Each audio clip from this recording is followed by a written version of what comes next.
যেমন বহই ফল আমরা রান্না করে খাইতে পারি কাঁচা থাকতে, আবার পাকলে পরে আমরা বহই জুস বানাইয়াও খাইতে পারি। বিভিন্নভাবে আমরা বহই ফল খাইতে পারি।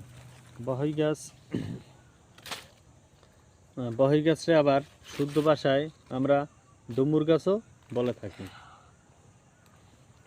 ডুমুর ফল শহরে সবাই বহইরে ডুমুর খায়, বিশেষ করে খুলনা অঞ্চলের মানুষ বহইরে ডুমুর করতে হয়। আর হেরা ডুমুর আমরা তো এই যে বহই, আমরা যেটার বহই কই ডুমুর, আমি ডুমুর না কই।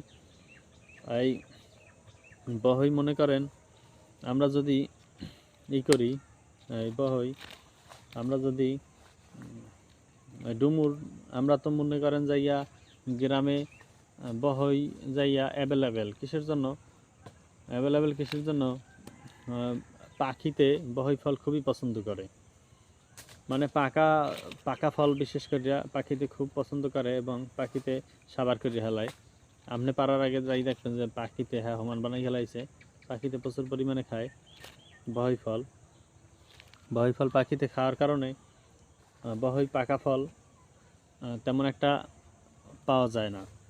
এখন এই বহই গাছ কাঁচা ফল আমরা খুব সহজেই পাইতে পারি, কারণ এই যে বহই ফল পাখিতে খায়, পাকাগুলো খাওয়ার পরে বহইটা আসলে হজম হয়, কিন্তু বহই ফলটার ভিতরে যে বিচিগুলো আছে পাখিতে খাওয়ার সময় ওই বিচি তো আর বাঁচার সুযোগ হয় না, ওরা তো বিচি বাঁচতে খায় না, ওই বিচিগুলো ওরা খাইয়ে ফেলায়। বিচিগুলো হয় অনেকটা গুঁড়ো টাইপের, তাই ওরা বিচিও খাইয়ে ফেলায়।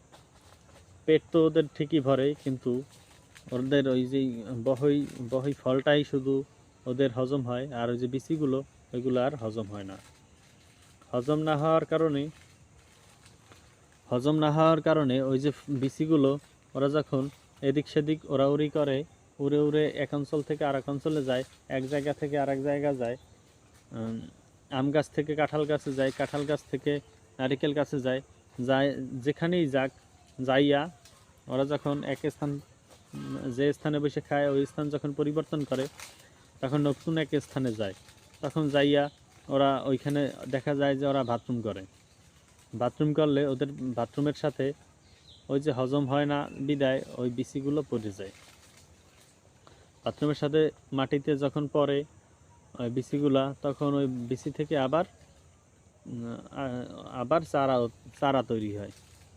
ওই যেইখানে পড়ে ওইখানেই দেখা যায় যে 2-5টা গাছ জন্ম নেয়। আবার 2-5টা গাছ জন্ম নেওয়ার পরে ওই গাছ আবার করে, ওই